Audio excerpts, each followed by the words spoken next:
الحمد لله رب العالمين وصلى الله وسلم وبارك على نبينا محمد وعلى آله وصحبه أجمعين أما بعد. Aujourd'hui, on entame l'histoire du sceau des prophètes et du guide des envoyés d'Allah subhanahu wa ta'ala qui est Muhammad sallallahu alayhi wa ala alayhi wa sallam, et c'est la dernière histoire de ce livre Qasasul Anbiya du Cheikh Abdurrahman ibn Nasir al-Sa'di rahimahullah ta'ala. Lorsque l'on aura terminé ce livre, Inch'Allah ta'ala, on continuera le livre que l'on avait commencé, à savoir Mukhtasaru Fiqhi al-Asma' al-Husna, le résumé des noms sublimes d'Allah subhanahu wa ta'ala du Cheikh Abdurrazzaq al-Abbad, que l'on avait commencé mais pas terminé. قال الشيخ السعدي رحمه الله: قصة خاتم النبيين وإمام المرسلين وما أنزل عليه القرآن هدى ورحمة للمؤمنين. L'histoire du sceau des prophètes, du guide des envoyés et de ce qui a été révélé sur lui comme Coran, guidé et miséricorde pour les croyants. اعلم أن سيرة نبينا محمد صلى الله عليه وسلم أعظم عون على معرفة تفسير كتاب الله، والقرآن إنما كان ينزل تبعا لمناسبات سيرته وما يقوله للخلق وجواب ما يقال له وما يحصل به تحقيق الحق الذي جاء به وإبطال المذاهب التي جاء لإبطالها، وهذا من حكمة إنزاله مفرقا، كما ذكر الله هذا المعنى بقوله: وقال الذين كفروا لولا نزل عليه القرآن جملة واحدة كذلك لنثبت به فؤادك ورتلناه ترتيلا ولا يأتونك بمثل إلا جئناك بالحق وأحسن تفسيرا. وقال: وكلا نقص عليك من أنباء الرسل ما نثبت به فؤادك وجاءك في هذه الحق. فلنشر من سيرته صلى الله عليه وسلم على الأحوال المناسبة لنزول الآيات المعينات أو لجنس النوع من علوم القرآن ليكون عونا في هذا المقام. Sache que l'histoire de notre prophète Muhammad sallallahu alayhi wa sallam, la connaissance de la vie du prophète sallallahu alayhi wa sallam, est un des moyens les plus grands qui permettent d'aider à comprendre le livre d'Allah subhanahu wa ta'ala. Car le Coran a été révélé suivant des faits particuliers dans la vie du prophète sallallahu alayhi wa sallam. Et le Coran descendait selon ce que le prophète sallallahu alayhi wa sallam disait aux gens. Le Coran descendait en réponse aux questions que les gens posaient au prophète sallallahu alayhi wa sallam. Le Coran également est descendu afin de marquer, de prouver la vérité avec laquelle est venu le prophète sallallahu alayhi wa sallam, ou pour abolir les faussetés que le prophète sallallahu alayhi wa sallam condamnait, les faussetés que commettait son peuple. Et ceci est la sagesse du fait que le Coran soit descendu de façon fractionnée. Comme Allah Azza wa Jal le dit dans plusieurs versets, parmi ces versets, les versets 32 et 33 de Surat Al-Furqan, où Allah Azza wa Jal dit selon le sens: et ceux qui ne croient pas disent: pourquoi n'a-t-on pas fait descendre sur lui le Coran en une seule fois? Parmi les ambiguïtés des polythéistes est qu'ils ont dit: pourquoi le Coran n'a pas été révélé sur le prophète Muhammad sallallahu alayhi wa sallam en une seule et unique fois? Pourquoi est-ce qu'il dispersait de cette façon? Allah Azza wa Jal dit selon le sens: nous l'avons révélé ainsi pour raffermir ton cœur. Nous l'avons révélé ainsi pour raffermir ton cœur. Car le prophète sallallahu alayhi wa sallam, sa prophétie a duré 23 années. Et durant ces 23 années, le Coran descendait selon des situations différentes, dans des faits particuliers. Et le Coran descendait pour raffermir le cœur du prophète sallallahu alayhi wa sallam, pour le raffermir dans la vérité et pour le consoler également lorsque le prophète sallallahu alayhi wa sallam subissait de nombreuses représailles de la part de son peuple. Nous l'avons révélé ainsi pour raffermir ton cœur, et nous l'avons récité soigneusement. Il ne t'apporte aucune parabole sans que nous n'apportons la vérité avec la meilleure interprétation. Et dans le verset de Surat Hud, Allah Azza wa Jal dit selon le sens, et tout ce que nous te racontons des récits des messagers, c'est pour raffermir ton cœur. فأول مقاماته في إنزال القرآن عليه أنه كان قبل البعثة قد بغضت إليه عبادة الأوثان وبغض إليه كل قول قبيح وفعل قبيح وفطر صلى الله عليه وسلم فطرة مستعدة متهيئة لقبول الحق علما وعملا.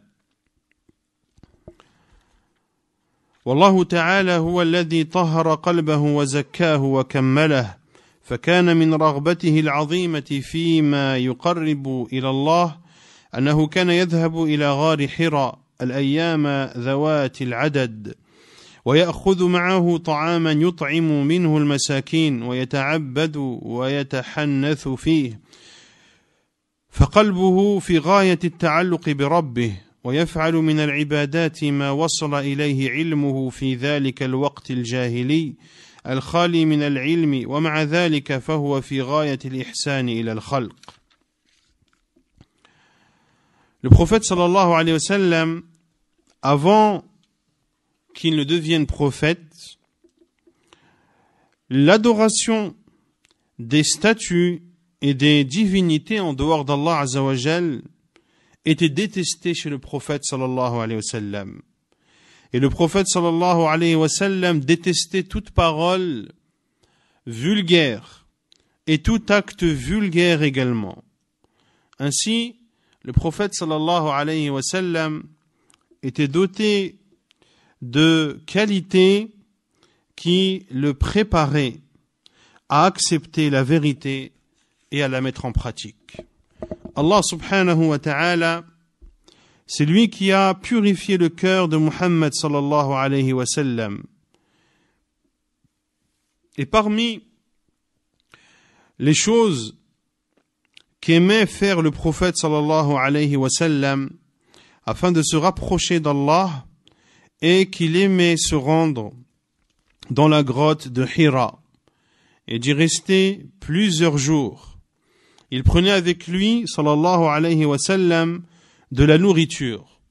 Il donnait une partie de cette nourriture aux pauvres et restait dans cette grotte Hira, adorant Allah subhanahu wa ta'ala, son cœur attaché à son Seigneur subhanahu wa ta'ala, et il adorait Allah Azza wa Jal par des adorations dont il avait connaissance à cette époque, sallallahu alayhi wa ala alihi wa sallam.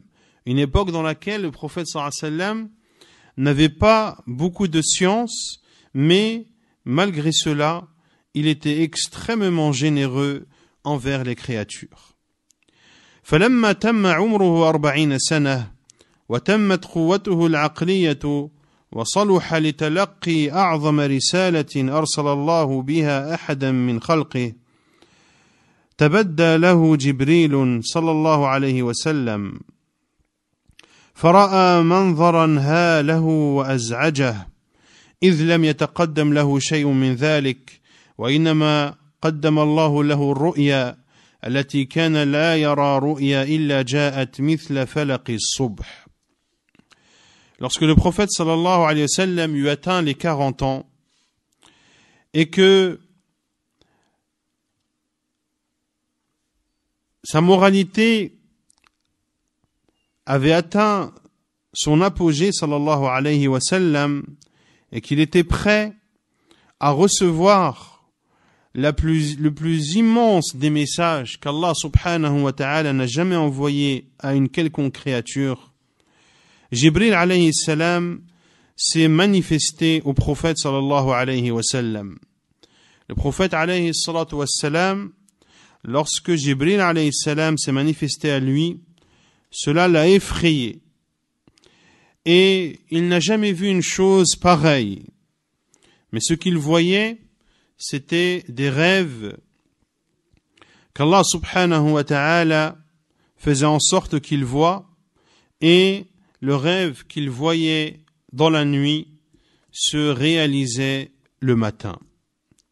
فأول ما أنزل الله عليه اقرأ باسم ربك فجاءه بها جبريل وقال له اقرأ فأخبره أنه ليس بقارئ أي لا يعرف أن يقرأ كما قال تعالى ووجدك ضالا فهدى وتفسيرها الآية الأخرى ما كنت تدري ما الكتاب ولا الإيمان ولكن جعلناه نورا نهدي به من نشاء من عبادنا فغطه جبريل مرتين أو ثلاثا ليهيئه لتلقي القرآن العظيم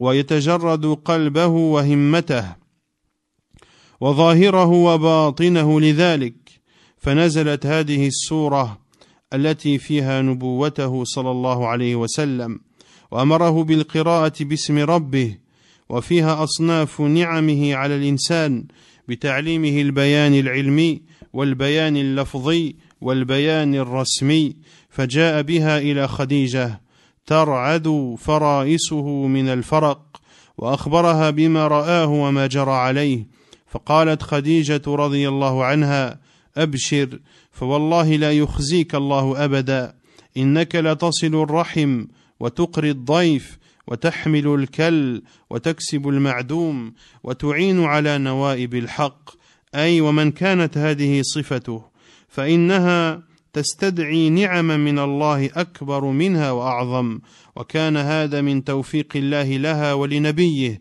ومن تهوين القلق الذي أصابه. Le premier verset révélé au prophète sallallahu alayhi wa sallam était Iqra bismi rabbik, lis au nom de ton Seigneur. Jibril alayhi salam est venu au prophète sallallahu alayhi wa sallam avec ce verset, lui a dit lis. Le prophète sallallahu alayhi wa sallam lui a dit je ne fais pas partie de ceux qui lisent, c'est-à-dire que je ne sais pas lire. Comme l'a dit Allah azza wa jal dans Surat al-Duha, ne t'a-t-il pas trouvé égaré, puis il t'a guidé? Ne t'a-t-il pas trouvé égaré? Cheikh Saadi dit l'explication de ce verset et l'autre verset de Surat al-Shura où Allah subhanahu wa ta'ala dit sur le sens Ma kunta tadri mal kitab wala al-iman. Tu ne savais pas ce qu'est l'écriture et la foi, mais nous en avons fait une lumière avec laquelle nous guidons qui nous voulons parmi nos serviteurs. Jibril alayhi salam enveloppa alors le prophète sallallahu alayhi wa sallam à 2 reprises ou à 3 reprises afin de préparer le prophète sallallahu alayhi wa sallam à recevoir le Coran immense, afin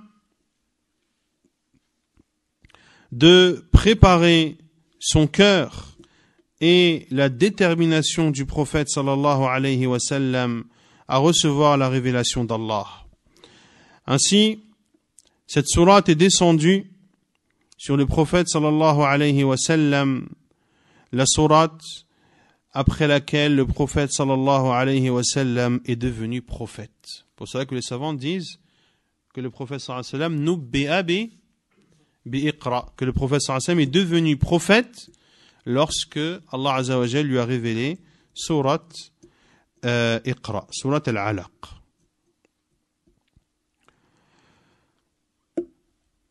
Jibril alayhi salam a ordonné au prophète sallallahu alayhi wa sallam de lire au nom de son Seigneur, car il y a dans cette sourate de nombreux bienfaits à travers lesquels Allah Azza wa Jal comble l'être humain en lui apprenant la science, la parole, l'écriture.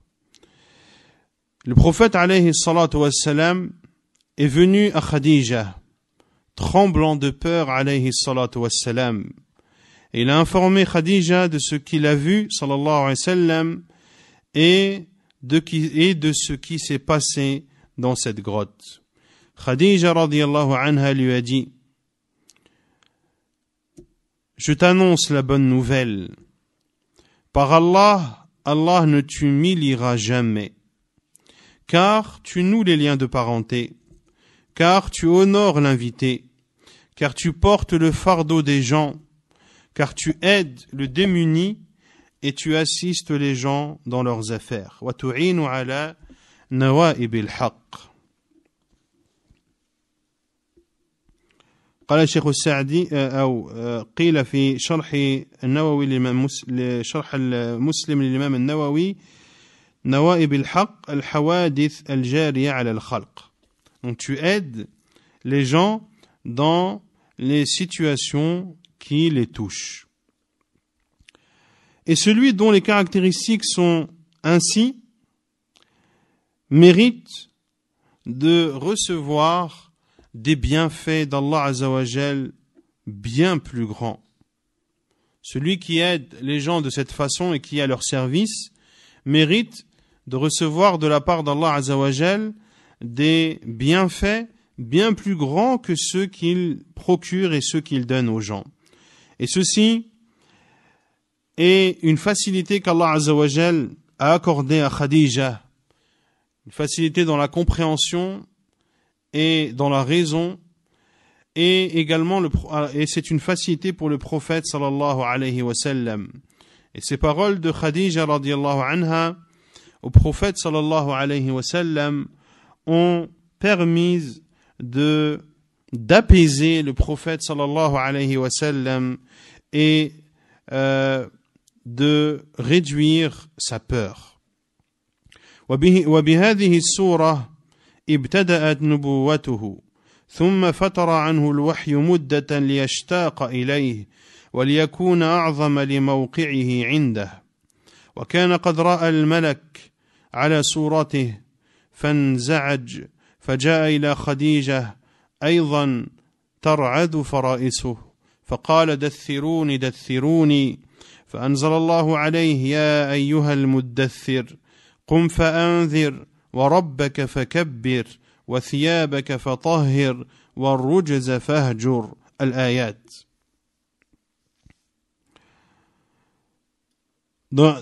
Après cette sourate, par cette sourate, sourate Al-Alaq, Iqra wa Iqra bismi rabbik, la prophétie du prophète sallallahu alayhi wa sallam a commencé. Puis, la révélation s'est interrompue un certain temps, afin que le prophète sallallahu alayhi wa sallam éprouve le besoin et l'envie de recevoir la révélation une nouvelle fois. Et afin que cela ait plus d'impact sur lui sallallahu alayhi wa sallam. Et le prophète sallallahu alayhi wa sallam a vu Jibril alayhi salam une seconde fois. Il a été pris de peur et une nouvelle fois parti, tremblant de peur, se rendre chez Khadija radiyallahu anha et leur a dit Dathiruni, dathiruni, enveloppez-moi, enveloppez-moi. Allah Azza wa Jal révéla alors à son prophète sallallahu alayhi wa sallam: ô toi l'enveloppé d'un manteau, lève-toi et avertis, et ton Seigneur proclame la grandeur, et tes vêtements purifient, et de tout péché écarte-toi. فكان في هذا الأمر له بدعوة الخلق وإنذارهم فشمر صلى الله عليه وسلم عن عزمه وصمم على الدعوة إلى ربه مع علمه أنه سيقاوم بهذا الأمر البعيد والقريب وسيلقى كل معارضة من قومه ومن غيرهم وشدة ولكن الله أيده وقوى عزمه وأيده بروح منه وبالدين الذي جاء به. وجاءته سورة الضحى في فترة الوحي لما قال المكذبون إن رب محمد قلاه قال والضحى والليل إذا سجى ما ودعك ربك وما قلى إلى آخرها. وهذا اعتناء عظيم من الله برسوله ونفي لكل نقص وبشارة بأن كل حالة له أحسن مما قبلها وخير منها وأن الله سيعطيه من النصر والاتباع والعز العظيم وانتشار الدين ما يرضيه. Par cet ordre, dans Surat al-Muddathir, le prophète sallallahu alayhi wa sallam a reçu l'ordre d'appeler les créatures et de les avertir. Le prophète alayhi salatu wa sallam a pris alors son courage et a appelé à Allah subhanahu wa ta'ala, tout en sachant sallallahu alayhi wa sallam qu'il devra affronter dans son appel à Allah subhanahu wa ta'ala le proche comme l'éloigné et qu'il subira de la part de son peuple et d'autres que son peuple une dureté et du mal. Mais Allah subhanahu wa ta'ala a soutenu son prophète sallallahu alayhi wa sallam et a renforcé sa détermination. Et Allah azza wa jalla l'a soutenu notamment à travers la religion avec laquelle il est venu. Puis, Surat al-Duha a été révélée au prophète sallallahu alayhi wa sallam au moment où la révélation s'était abstenue un long moment, au point que ceux qui traitaient de menteurs le prophète sallallahu alayhi wa sallam ont dit: le Seigneur de Muhammad l'a abandonné. Le Seigneur de Muhammad l'a abandonné lorsque la révélation s'était interrompue un long moment sur le prophète sallallahu alayhi wa sallam. Puis Allah azza wa jalla, après ce long moment, lui a révélé Surat al-Duha. Par le jour montant et par la nuit quand elle couvre tout, ton Seigneur ne t'a ni abandonné ni détesté, jusqu'à la fin de la sourate. Ceci est donc un soutien immense de la part d'Allah azza wa jal envers son prophète sallallahu alayhi wa sallam.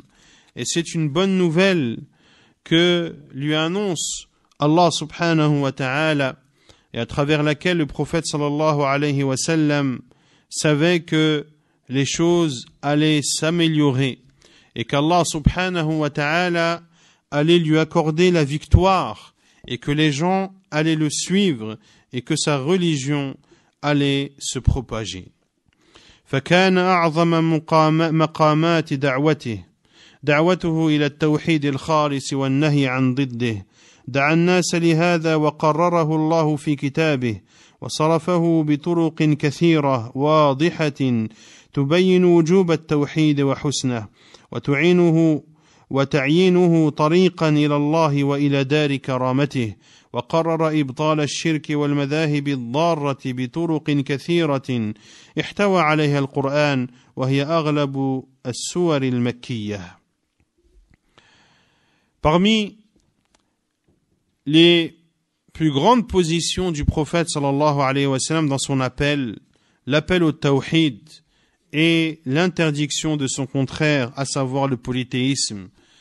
Alors, le prophète sallallahu alayhi wa sallam a appelé les gens à l'unicité d'Allah subhanahu wa ta'ala. Et Allah subhanahu wa ta'ala a établi cela dans son noble livre et l'a présenté de façon diverses et variées. Toutes prouvent de façon évidente l'obligation du tawhid ainsi que ses mérites, et décrivent l'unicité d'Allah Azza wa Jal comme le seul et unique chemin qui amène à la demeure des délices. De la même façon, le prophète sallallahu alayhi wa sallam a établi la fausseté du polythéisme et a montré sous différentes formes la nullité du polythéisme, et ceci est présent dans la grande majorité des sourates mécoises. فاستجاب له في هذا الواحد بعد الواحد على شدة عظيمة من قومه وقاومه قومه وغيرهم وبغوا له الغوائل وحرصوا على إطفاء دعوتهم بجدهم وقولهم وفعلهم وهو يجادلهم ويتحداهم أن يأتوا بمثل هذا القرآن وهم يعلمون أنه الصادق الأمين ولكنهم يكابرون ويجحدون آيات الله كما قال تعالى فإنهم لا يكذبونك ولكن الظالمين بآيات الله يجحدون. ولهذا لما كان استماعهم للقرآن على وجه الكفر والجحد والتكذيب وتوطين نفوسهم على معاداته أخبر الله تعالى أنه جعل على قلوبهم أكنة أن يفقهوه وفي آذانهم وقرا وأنهم لا يهتدون بسبب ما أسسوا من هذا الأصل الخبيث المانع لصاحبه من كل خير وهدى. وهذا مما يعلم به حكمة الباري في إضلال الضالين وأنهم لما اختاروا لأنفسهم الضلال ورغبوا فيه ولاهم ما تولوا لأنفسهم وتركهم في طغيانهم يعمهون وأنهم لما ردوا نعمة الله عليهم حين جاءتهم قلب الله أفئدتهم وأصم أسماعهم وأعمى أبصارهم وأفئدتهم. Puis, ont répondu à l'appel du prophète sallallahu alayhi wa sallam, à l'appel du tawhid, de l'unicité d'Allah Azza wa Jal, les personnes les unes après les autres.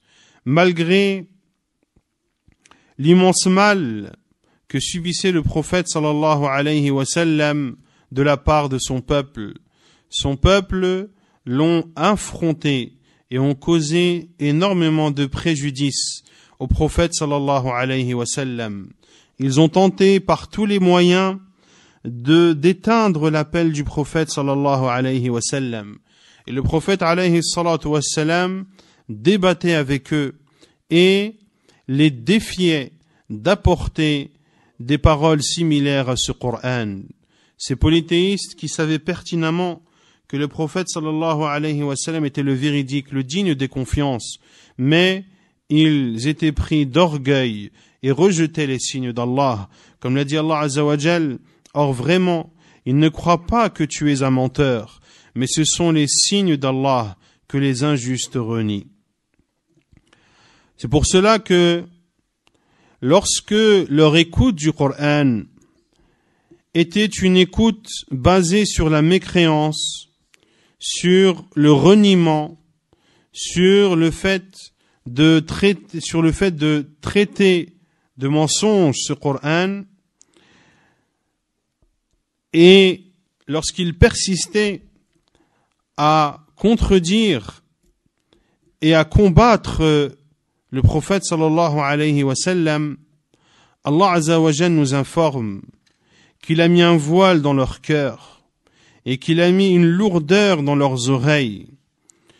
Un voile et une lourdeur à travers lesquels ils ne connaissent pas la guidée, car ils se sont basés, car ils écoutaient le Coran, non pas en recherchant la vérité, non pas en voulant connaître la guidée, mais ils écoutaient le Coran en ne croyant pas en ce Coran, en le reniant et en le considérant comme pur mensonge. Ainsi, Allah Azza wa Jal les a punis en mettant un voile sur leur cœur, une lourdeur sur leurs oreilles, qui les empêcha de connaître la guidée. Et Cheikh Sa'di rahimahullah dit, et à travers cela nous connaissons la sagesse d'Allah subhanahu wa ta'ala lorsqu'il égare les égarés. Car lorsqu'ils ont choisi pour eux-mêmes l'égarement et qu'ils étaient déterminés à rester dans cet égarement, Allah Azza wa Jal les a détournés vers ce qu'ils voulaient. Et Allah Azza wa Jal les a laissés patauger dans leur mécréance. Et lorsqu'ils ont rejeté le bienfait d'Allah Azza wa Jal qui est venu à eux, Allah Azza wa Jal a retourné leur cœur. Il a assourdi leurs oreilles et il a aveuglé leur vue ainsi que leur cœur.